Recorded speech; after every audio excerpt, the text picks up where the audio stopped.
So Vegan Gains is one of the vegans that I kinda like nowadays. Like, I have made videos about him in the past that were not as positive, but overall I think that the guy has enjoyable content and he's not as much of a dick as he used to be. Now, he engaged a lot in debates with people, and lately he has been in a debate with Milkjar and Zverich. And, well, the guys on the Primal diet, Milkjar and Zverich, I think that honestly, they did better than I expected. A lot better than I expected. Except for the ethical part, they really fucked up bad.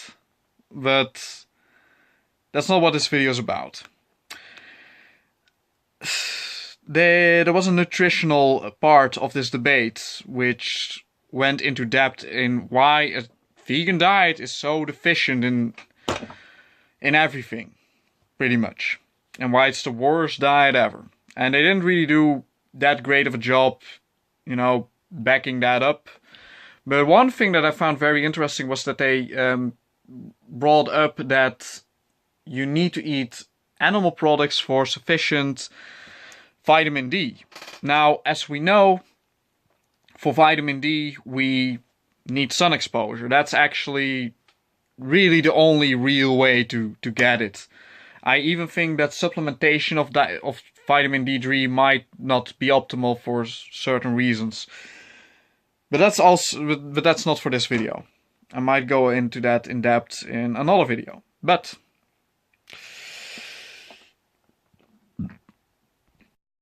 when I think about the human diet, I cannot really defend the idea of that meat is not part of a human diet that well, to be honest. One reason for that is that even our ancestors ate small quantities of meat. Now, is that healthy? Because, what's natural is not necessarily healthy. I don't know. I think that in very small quantities it cannot hurt that much. But I would still, recommend against it. What I do know, however, is that we are not made to drink milk as adults from another animal. There's no animal in nature that does that. It makes no sense that we should do it. Drinking milk is insane. It really is. Now, Milkjar brought up the idea that raw milk is an exceptional high source of vitamin D3. And that made me think. If it is such a high source, then that's really interesting. They actually have a good source for vitamin D3, because the argument of getting vitamin D from food, from whole foods, makes no sense. You really need to eat a lot of animal products to get a sufficient amount of vitamin D, and it's barely doable to do that every day. Hell, I think it's completely impossible, if I'm correct. The amounts that you get from sun exposure are way higher than what you will ever get from food. And the amount that you get from food is just not sufficient in getting your vitamin D levels in an optimal range. But then Milkjar started to talk about raw milk. So I don't think that he would bring up that source as a vitamin D source if it wasn't exceptionally high. But what do you know? It's not really that high.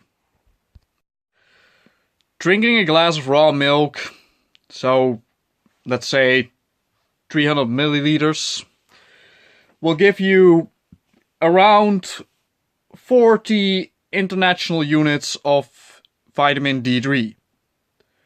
That's comparable to an amount that you would get by standing in the sun for, 10 seconds. So that's nothing.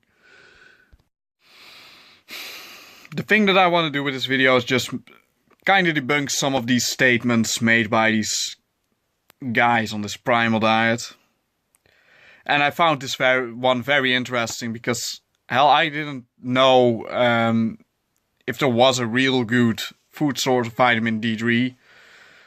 But there isn't. There simply isn't, and if you ever want to bring up a primal diet or a meat-based diet for vitamin D reasons, that's not a good argument. No animal in nature, like some people often like to say, get enough vitamin D3 from eating meat.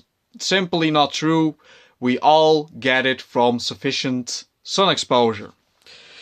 Now, you might want to say, well, what about those that live in Europe or in colder areas? Well, I'm of the belief that we probably should never have moved to colder areas.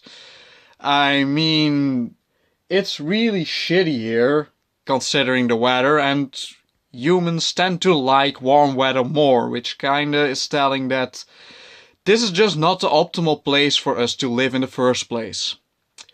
Well, thanks for watching, and follow me on Instagram.